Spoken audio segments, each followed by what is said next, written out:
So my name is Julian, and I've been with NEC for coming up on 9 years now. And of those 9 years, 6 have been spent with the School of Continuing Education. I myself am not a musician, but both of my parents are. They're both NEC grads, and so I grew up in a house surrounded by music, and our whole world was music. Um, and I think in that sense, that's really kind of informed my work. And on a more personal level, that's, I think, probably been the most gratifying part of this is finding myself in a position to sort of support the careers of our faculty and to bring new students into the music world. Really in terms of what motivates me to do my work, that's what's at its core. Um, that aligns pretty well with the School of Continuing Education's mission. Um, for those of you that aren't familiar with our program, we have approximately 285 students and 131 faculty. And we operate primarily in the evenings. Our program hosts students who are beginners all the way up through more advanced students, many of whom have a conservatory background and may be using our program to prepare for a master's audition or something along those lines. The ages of our students range greatly. We're an adult program, so we have students as young as 18. And we have one student who I believe is approaching her 90th birthday right now. So really it's a program that hosts students of all different ages, all different skill levels.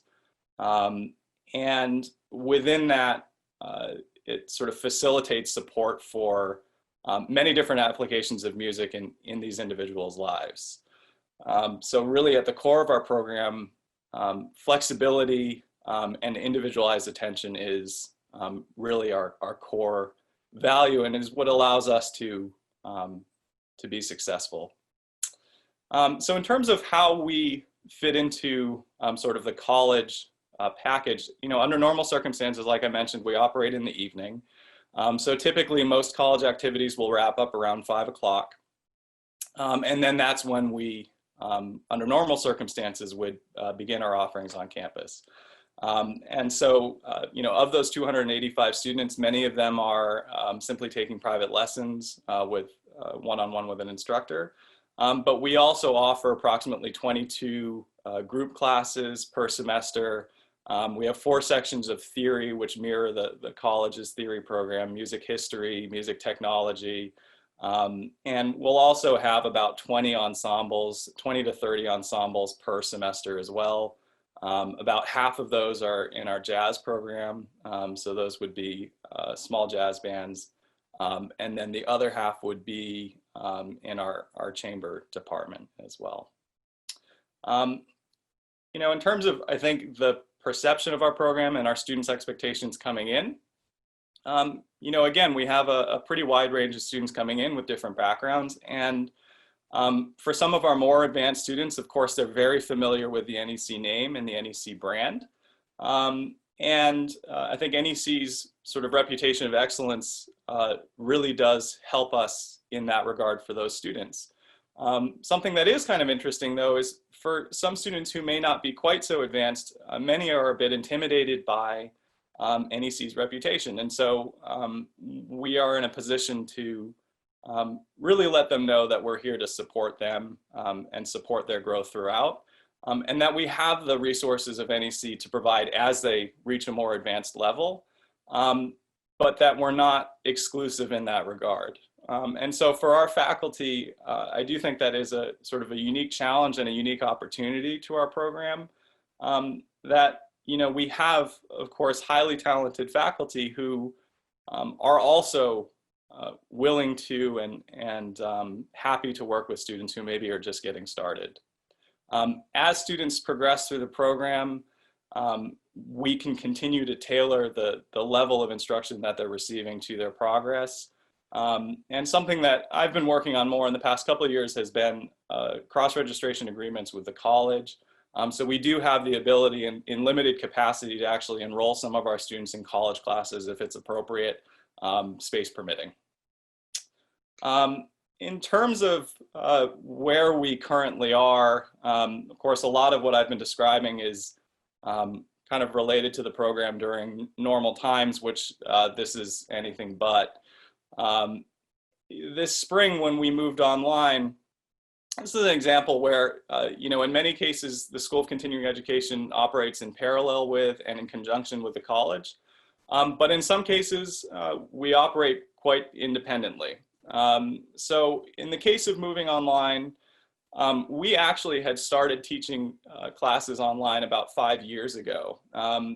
Just to kind of provide some context to many of our students, these are folks that have many times have careers outside of NEC, families, other priorities in their lives. And so coming to campus on weekday evenings can sometimes be a challenge, and even a financial challenge as well, just paying for things like parking and things of that nature. So identifying that as a limiting factor 5 years ago, we started offering our jazz classes in a mixed online and in-person format. Just some basic technical details on how we accomplished that. We outfitted a classroom with cameras and would essentially live stream every class. We were using a learning management system as well for sort of maintaining all of the course information. Classes are then recorded and provided to all of the students. So we have students who are in person, students who are synchronously participating live from afar, and some students who maybe can't make it at 7 o'clock on a Wednesday who would come in and complete the course at least partially asynchronously. So this was an experiment that we started doing quite a long time ago with quite a bit of success. And in that sense, when the call came to convert everything online, we had a little bit of a head start that way. So in March, over the course of a few days, we flipped our entire program online. We actually didn't miss, I'm quite proud of this, we didn't miss a single day of classes. We wrapped up classes on a Friday and resumed online on a Monday. And we retained 95% of our students through that process. Again, many of our students are, before all of this had not necessarily accepted technology into their lives and had varying comfort levels with technology. And so, to ask a student to take that leap for a college student who has grown up with, sort of a cell phone in their pocket, that might be sort of a very easy ask, but for someone who maybe just set up their first email account a year ago, it's a pretty intimidating proposition. And I think that our retention rate is really a reflection of the trust that our faculty has established over years with those students, and also the very personal one-on-one level of customer service that we strive to provide to our students. There's a trusting relationship that's established ahead of time. And I think because of that, they sort of followed us into the unknown. And it went quite well as a result. This is one of those things where you can't really have partial buy-in, of course, in the context of a group class or an ensemble. Everyone sort of needs to be on board. And I was really proud of our community as a whole for making that happen. And we're really hopeful that we'll be able to continue building on that progress this fall. So in terms of what this looks like for us in the future, the way that I've contextualized these kind of unusual circumstances that we're currently in to our community and to our faculty specifically is that, we really need to be looking at this as an opportunity for the future. The potential of online learning is something that we've been exploring for quite a while. We are in a time where there's an almost universal embrace of technology. Many of our students maybe never would have considered studying music online, but they had to learn how to use Zoom to stay in touch with their kids. So there's a comfort level that's been established there, and maybe they'll take the next leap into 6 piano lessons on Zoom and take that further into a group class or even an ensemble in the future.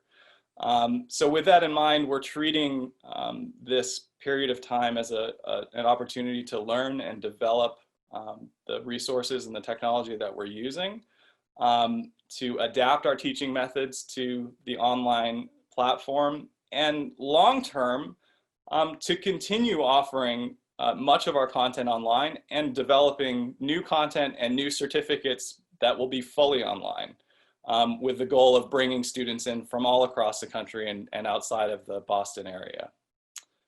So that's how we're looking at things right now. You know, I'd be happy to open up the room for discussion at this point. You know, we're a relatively small program, and our class sizes, you know, for us, a big class is 10 students. And so, you know, on one hand, of course, we would love to see our numbers increase, but on the other hand, there's so much value to offering small classes like we do. And with the jazz program in particular, you know, I'll give you an example of what our placement process typically looks like in the summer. So for summer classes and ensembles in the jazz program, we will literally take every student's availability for every hour of every day of the summer for 3 months. And we'll do the same thing for all of our faculty. And then we basically go through a spreadsheet and pick times for each week. And perhaps someone goes on vacation, their schedule may not be the same every week, of course. And we'll literally schedule an ensemble to accommodate, you know, if at all possible, everyone's schedule. It's really important to us that we sort of, I guess I would say, bend ourselves as much as possible to accommodate our students and faculty. And I think that, you know, one thing that's really nice about the online format is, you know, a traditional limitation for us has been room availability, simply because, you know, NEC is a city campus and real estate isn't exactly in abundance. And so, you know, although we had a fair amount of flexibility on our end in terms of when we schedule the classes, there's a limitation simply due to room constraints. And so with that limitation lifted in the online format, I think it'll actually give us a lot more options in the future. Yeah, the certificate is a little bit of a difficult thing to contextualize. So what I can do is I can provide some different sort of applications that students have used in the past. I think a lot of times, you know, when I'm discussing the program with new students, sometimes it's most helpful to simply provide examples of how the program has been used successfully by different students, because there are so many different applications for the program. So the certificate program in itself, I should mention that our program has a mix of non-credit and for-credit offerings. So, you know, even within one group class, you may have some students who are taking the class non-credit and some students who are taking the class for credit. Now, our program is not a undergraduate or a graduate accredited program. So those credits are certificate credits. And they're primarily used towards the certificate program, which is a School of Continuing Education certificate program. We have several different certificates, but the two basic formats are the Certificate of Merit and the Certificate of Professional Studies. The Certificate of Merit is a 24-credit program, which can be completed in 1 year full-time, and Professional Studies is a 48-credit program, which can be completed in 2 years full-time. Merit can be completed in 3 years part-time, or up to 5 years for Professional Studies. You know, in terms of why a student might want to join the program, the certificate program, or apply to the certificate program, there are a number of different reasons. One very common reason is if you're an international student from outside of the country, in order for us to host a visa, you need to be enrolled in a certificate or a credit bearing program full-time. So for those students who are studying with us full-time from different countries, they go through the certificate application process. They're often quite advanced, and they will study with us for either 1 or 2 years full-time. In many cases, those students are using our program as a gap year before a master's application. So we've had a lot of students join our program and then successfully audition for and become accepted to various conservatories, NEC being one. I mean, we usually have 1 or 2 students a year that end up at the college. So that's a really nice application of the program for a student who's really hoping to come in and study intensively for a year or two to prepare for a future audition. You know, in terms of our domestic students who choose to enroll in the certificate program, that's where it gets a little bit more complicated. I think a lot of people find that the structure of a certificate is really helpful from simply a learning perspective. Having everything outlined ahead of time, receiving regular feedback, all of these things can contribute for certain people towards a more meaningful experience. And for them, I think the actual credential itself isn't necessarily the goal. I mean, it's the sort of benefit of the program throughout. If you're studying privately, you would receive a grade every semester and perform in front of a panel every semester as well. So you're receiving constant feedback from faculty on your progress. We have some domestic students who have used the program to kind of kick off a performing career. We don't have any tenured orchestra SCE students, but we do have several who have made a really nice career for themselves freelancing in the Boston area. One student in particular, it's kind of a neat story. He came in with a classical violin background, studied jazz bass with us part-time for 5 years, and well, until March, had a really nice sort of career going as a gypsy jazz violinist. So he sort of took what he already knew and spent some time on bass, and then ended up back on violin again, and really had a pretty busy gigging schedule going. You know, we have another student who joined our program towards the end of her career as a principal in the Boston public school system. She completed a jazz certificate with us over the course of 5 years.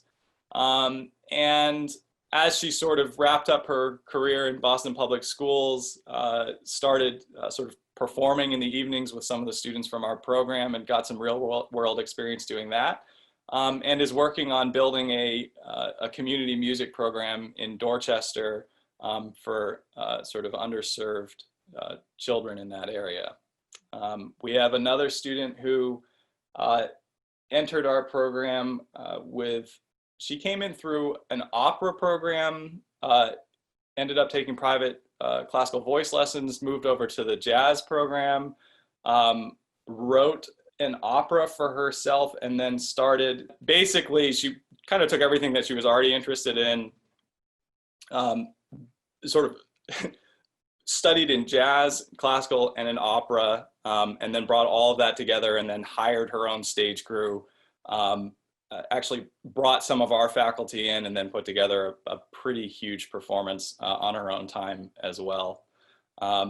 All that while continuing to support her son's sort of new career in aerospace engineering, and her daughter as well, who studies with prep. So there's kind of a lot of amazing stories and applications for the program. You know, these are all certificate students, but you know, there are similar stories that come out of the non-credit program as well. Again, I think for domestic students, it's really about you know, the sort of value of a sort of a structured approach and regular feedback. For international students, it's a necessity in a sense. Yeah, so I guess, you know, if I were to put myself in the shoes of someone who's outside of our program and is considering taking lessons, right? Like, you of course have a lot of options open to you. You know, there are a lot of talented musicians out there that can provide private lessons, right? But something that I'll say that's very unique about our program is that beginner students, that is a huge part of our program and has been for a very long time. So all of our faculty, first of all, the placement process you go through.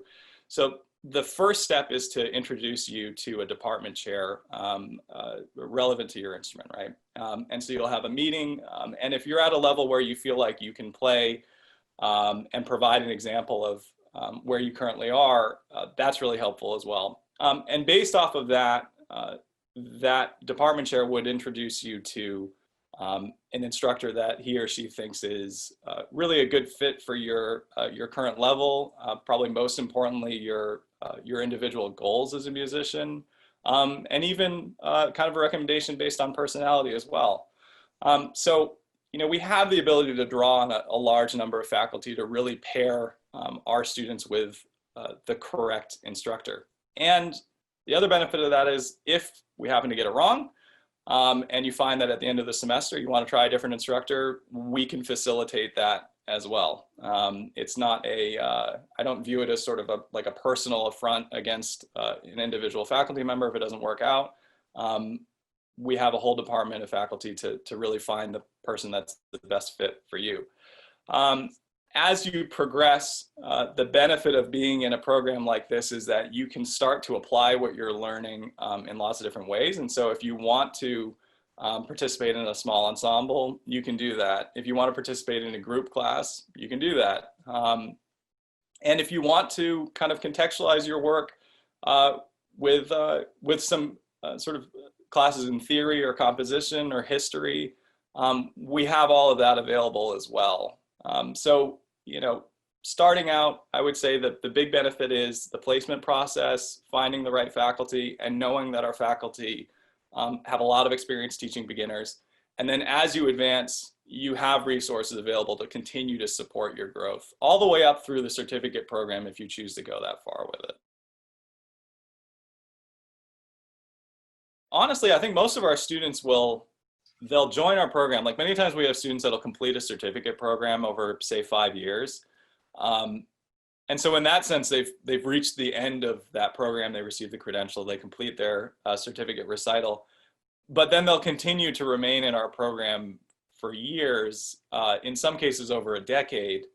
And so I guess that's kind of a testament to the program's sort of relevance as students progress, and also sort of our adaptability to continue to provide content in terms of different registration options, basically to continue bringing resources to our students.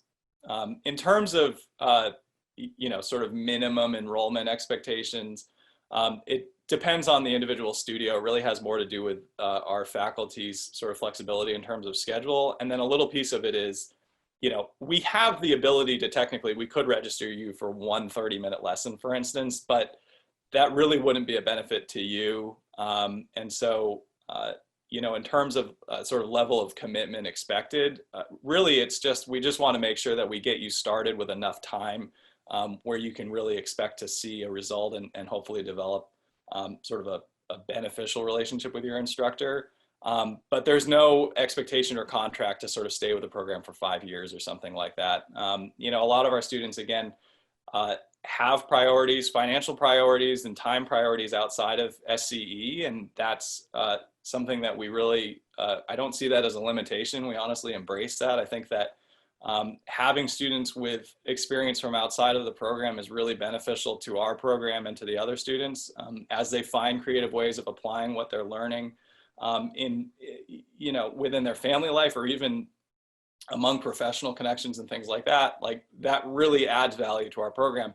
But part of that means that, if their water heater blows up, they might have to take a semester off of lessons or something like that. And we're okay with that. We have the flexibility to accommodate there.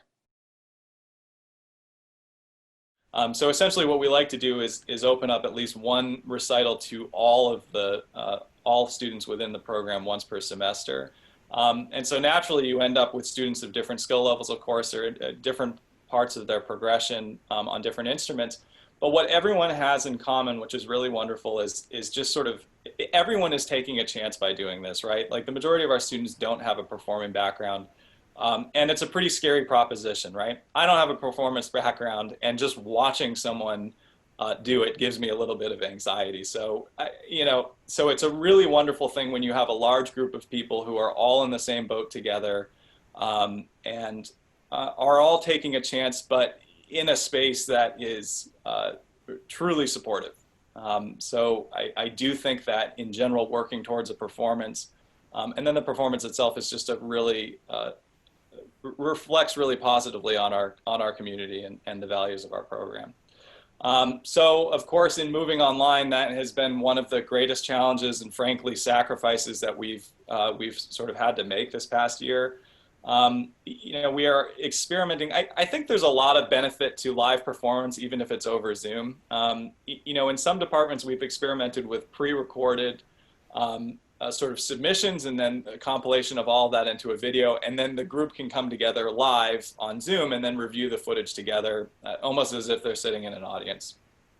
And that's a nice option to have. It kind of produces a little bit more of a polished finished product, I guess I would say, but it removes this sort of pressure of having to perform in front of others. And so this summer in our strings department, we moved all of our strings workshops online and had individuals performing. Now, of course, we can't facilitate sort of synchronous sort of collaboration, unfortunately, so it had to be sort of individuals just playing. But that actually worked out quite well, and students were able to sort of have a little bit of that experience of being on stage. In this case, I think the fact that we've already have such a nicely established community that of course started in person with all of the sort of benefits that I talked about earlier, that really helped as well, because those sort of one-on-one relationships were already developed. So it was again, a trusting group of students to perform in front of. The thing that's been really nice though is we've found, we've had to compromise when it comes to certain challenges, but we're starting to really find some benefits to teaching online as well. As we continue down this path and as we continue to develop content specifically for online, for us to continue offering, well beyond sort of the time frame that we're currently in. There are a lot of exciting possibilities. One thing I guess I would share is the possibility of receiving feedback from faculty in an asynchronous format. So it really opens up, just in terms of people's time management, faculty and student time management. It really opens up a lot of options. We're looking at a jazz recording class, for instance, right? And the plan is basically to have students work synchronously with their coach, create recordings, right? So you'll receive the technical skills necessary to put together a recording, but then have sort of a tracking session asynchronously with a different instructor who has a specific skill set in that, who will record their feedback as they're going through your sort of your piece. And then as a group, you would then review that feedback together. So it really opens up the option to sort of have different sort of mixed synchronous and asynchronous feedback. And frankly, it opens up the possibility to receive feedback from more faculty if you kind of move away from the sort of traditional structure of, direct one-on-one contact time as it relates to each class.